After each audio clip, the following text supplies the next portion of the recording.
Mama Lepak Nungsijaba Iricha Mayam say, Siloy Mangto Kadore Kamu Karanakam. Show the going to Santiu in the Tabuto Department in intelligence input from never Iran Tolakani Tolo is Edum Kangadu never. I know Manata in Eisen, Sabusmin Yauta never. Anna Kangkong side is a me the gay. I do the Sapman say, I do the Sarukamani, lawlessness with it.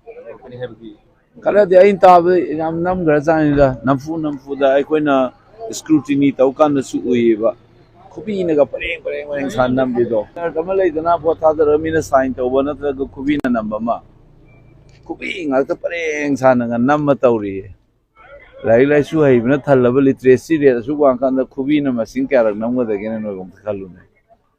ha kubi do pe zo maris mai sang nam kala di hura le da tro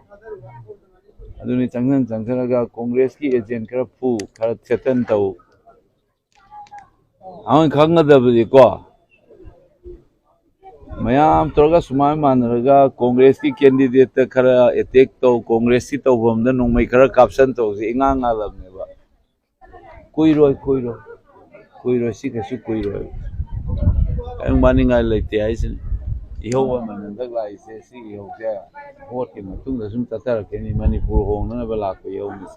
moi na ja bai wani dana apoi sidai ja apoi de kan hin le miam sinam da ya roi da ni na ne ko moi na pana hona ra su yo horen result la kan jing ngo ba ko du kan ke dai ja si na riba moi muscle power money power me am ja Miam na makeup tol ko na mita kari fall tage do mo man kya khanga do pa machin ti ba mi oida pa da ba to bai se matam khara hing bai wani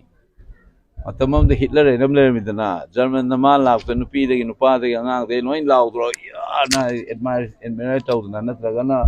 ma gi storm trooper en traga pudat na khada tan taro do kyam ko ge odi se de sem le ba ku da mami go pa lo ya de ma ge aduni si tauri sari mam jeng matu macha de lai na nga sa suron so wa yadu macha ne ai ngam do moi atop decision lo rak ne na so ko happy hope to ko asa ta we duga akoi top legal action kai lo bogi so khanari si ga tan ta yam ti na ta mantri famjan mai je allow to da ne mantri manung pham phom thada ngam ni leipak se ai ni gunda raj ki type ta kapsal laga fudat laga tauba de mi khel laga paisan thadara taunen tawise ai kuiroi ai yam thajo kuiroi ai nga so ai ni ibu pakhang bai wasak la ga tawri bo kangbu de ge loin kang ma ni no mo na ibu na swen wate makini miam na swen wate makini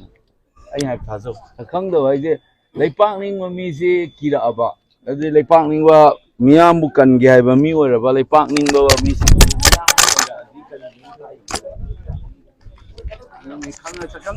legal point of view de confirm to the way haram masui adu ji ai sini ibu do pakhang mana sinna na uri ni line na natra mioi ba khoina su ubang ba video photograph maming matha loina khoi ji matam lakta safong la kine ai sini kesu chen ba yaroi de wane ba adu ai na khoina khang da bo leipak miam gi seba to ba praja khoi gi iramdam irei pak sibu kanba mi da ire Miam bukan biri ba kangbu dugi maming lo ba kirak pa matam da dum adu gi wan tok to dum kallo adu gi sine hai sine adu na kana no se usik si dokar ki ni khanga ki ni ai sine loi uri ni ibu do pakhang mana uri ni lai chu do ni masa masu ba wa na adu da natana ibu do pakhang bagi matak ta mi oi ba ko sulai ta ba ko u ba ko video ai bam chu lai photograph lai maming matha lai duna se adu tolakani koi roi mai bu fi na kupna kam kuin thamne do ni luri se Mama Lepak Nungsijaba Iricha Mayam say, Siloy Mangto Kadore Kamu Karanakamba, do Mangto Padukatane am no idea. Any canon Mam Changeba Iram Damsigi Naharon Yadigi Isai now, Lady Mayam Singin Matwai Kubak to half the Natoga, Libesa Mogoigi Lakari Ibakogi, Machum Chaba, Kolengaka, Samnaraga Kamu, Angamatoka, and Sanzanaga over Kamu, and Loy Mangto Kama. Anisi kena bama mayam se pazana gyan tara kineba kadai dana kanana dukang kineba adu loina mag kun nga ibakar lady mayam se show to the vida to na mi yam lei ga sa nei khang han gi chai tha tra ma thoi sida akoi su dum pau phau na ba mi yoi ko adum thamoi seng na thabak tor ko mi pai gai lei anam mana adu ngak tani moi makok te kari da karan mang thok pai wani kaim khalun